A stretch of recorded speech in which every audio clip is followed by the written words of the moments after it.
left alone in the cold. Then a father and his daughter helped her. Note: the image shows a father and son, not a daughter. I've written the story to match what's in the photo. Let me know if you'd like it changed. The snow had been falling for almost an hour by the time Grant Delaney pulled his truck into the parking lot of St. Miriam's Hall, and he almost didn't see her at all, just a shape at the edge of the streetlight, red dress bright against the white, sitting perfectly still in a wheelchair at the curb, like she'd been left there and forgotten, which, as it turned out, was exactly what had happened. Grant was 39, a widower for 3 years now, raising his 6-year-old son Micah, mostly on instinct, and whatever he could piece together from parenting books he never finished reading. They'd come from Micah's cousin's birthday party across town, running late because Micah had refused to leave without saying goodbye to every single guest individually. And Grant had been half listening to his son's sleepy chatter from the back seat when he spotted the woman at the curb. Snow collecting in her hair, no coat, hands folded tight in her lap, like she was trying to hold in warmth that had already left her an hour ago. He pulled over without fully deciding to. "Ma'am." He climbed out, jogging the last few steps toward her. "Are you okay? Do you need help?" She looked up at him, and he saw immediately that whatever composure she'd been holding on to was very close to breaking. "I'm fine," she said, the way people say it when they are the opposite of fine. "Someone's coming for me. It's fine. How long have you been out here?" She hesitated, and that hesitation told him everything. Her answer tried not to. "About an hour. Maybe more." Her name was Selena Marchetti, 34 years old, and 3 years ago, a car accident on an icy overpass had taken the use of her legs. And less visibly but just as thoroughly, the patience of almost everyone she'd once called close. Tonight had been her cousin's engagement party, held at St. Miriam's Hall, the same event Grant and Micah had been driving past on their way home from an entirely different party across town. Selena's sister had promised to drive her, promised to wait for her afterward by the curb, while she went to bring the car around from the far side of the lot, where accessible parking was scarce. That had been an hour ago. Selena's sister, it turned out, had gotten pulled into a conversation inside. Then another, then simply forgotten, not out of cruelty, but out of the particular thoughtlessness that had crept into her family's treatment of her since the accident, an erosion so gradual that nobody involved would have called it neglect, even though that was exactly what it had become. Selena had texted twice. No response. Her phone battery, cold and dying, had given out completely 15 minutes before Grant's truck pulled up. "I didn't want to go back inside," she admitted. When Grant crouched down beside her wheelchair, snow settling on both their shoulders now. "Everyone in there already treats me like I'm a problem to be managed. I didn't want to be the reason the whole party stopped to figure out what to do with me." Grant felt something tighten in his chest, not pity. Something closer to recognition. He knew what it was to feel like an inconvenience to people who were supposed to love you unconditionally. He'd felt that in the raw months after his wife died, when friends who meant well had slowly stopped calling, because grief made them uncomfortable, until it was just him and Micah, figuring out an entire new life with nobody checking in anymore. "You're not a problem," he said. "You're a person sitting in the cold who needs a ride." That's not the same thing, no matter what anyone in there made you feel. In the back seat, Micah had rolled down his window despite the cold, watching the whole exchange with the frank, uncomplicated curiosity only a 6-year-old carries. "Dad," he called out. "Is she coming with us? She looks really cold." Selena laughed, despite herself a small surprised sound. The first unguarded thing she'd done in an hour. "Your son's very direct. He gets that from his mother," Grant said, and something flickered across his face, quick and quiet, the particular grief that never fully leaves but learns to sit politely in the corner of a conversation. "I'd like to get you somewhere warm.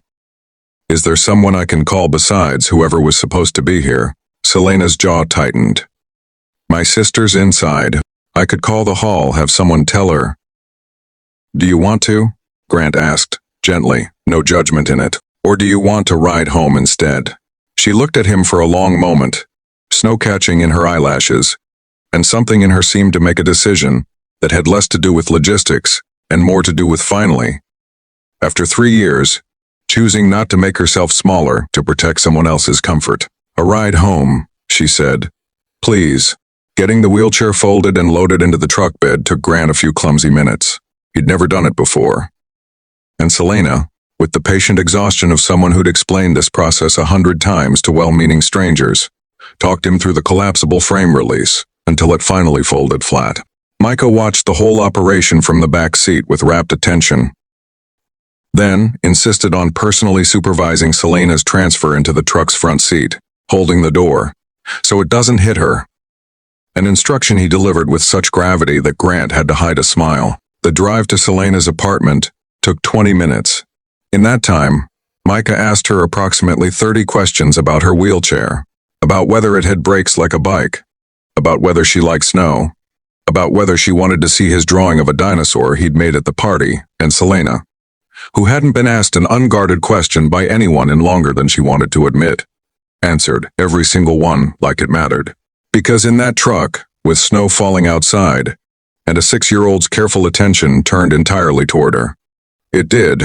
You're good with him, Grant said, glancing over at a red light. I used to want kids, Selena said quietly, watching the snow. After the accident, a lot of people started talking about my life in the past tense. Like anything I wanted before didn't count anymore. It's strange how fast people write you out of your own future. Grant didn't offer easy comfort. He'd learned, in his own grief, how much he'd hated people rushing to fix a feeling that didn't need fixing. Just witnessing. That sounds exhausting, he said simply. Having to keep proving you're still here. Selena looked at him, surprised by how exactly that landed. It really is. He walked her up to her apartment, insisted. Actually, despite her protests that she'd managed the ramp 100 times alone, and Micah trailed behind them both, carrying Selena's leather bag, like it was a solemn responsibility. At her door, Grant hesitated with the particular awkwardness of a man who hadn't tried to connect with anyone new in 3 years, and had forgotten the choreography of it. Can I check on you tomorrow? He asked. Just to make sure you got in okay. Not, I don't mean anything by it. Grant, Selena said, cutting through his stumbling with a small, genuine smile. You can check on me tomorrow. He did. And the day after that, what started as a phone call to make sure she'd gotten inside safely became. Over the following weeks, something neither of them had planned for, and both of them, quietly, had been missing. Grant brought Micah along most times to the park, to a diner Selena liked with a ramp at the side entrance, to a Saturday afternoon where Micah insisted on teaching Selena his entire dinosaur naming system with the focused intensity only a 6-year-old can bring to nonsense that matters enormously to him. Selena's sister called eventually, full of apology dressed up as explanation she'd been so busy that night. She'd assumed someone else was watching. She was so sorry. She'd never meant to leave her out there that long. Selena listened, and forgave what needed forgiving.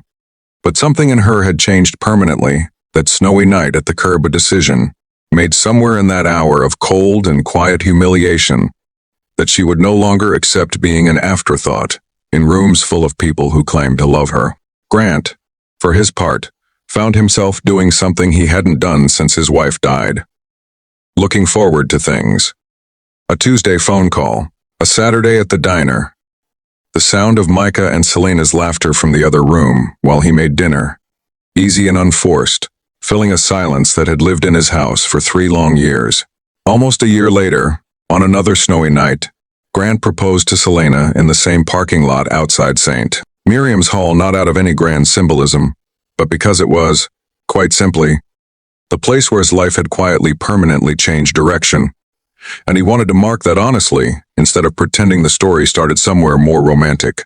Micah, 7 now, stood beside them in the snow holding the ring box, because he had insisted, with the same gravity he'd once brought to holding open a truck door, that this was a job that belonged to him. Selena said yes, before he'd even finished the question. She tells people now, when they ask how she met her husband, that she was left alone, in the cold by people who should have known better, and found, instead, a father and son who stopped their truck for a stranger, because a 6-year-old noticed a woman shivering in the dark and refused to let his father drive past. It wasn't a grand rescue. It was smaller than that, and truer for it. Just a man who understood what it felt like to be forgotten by grief. And a boy too young to have learned yet that some people walk past other people's cold without stopping. They never do in that family anymore. Micah still checks, every single time they pass someone struggling on a cold night. Whether his dad has seen them too. The end.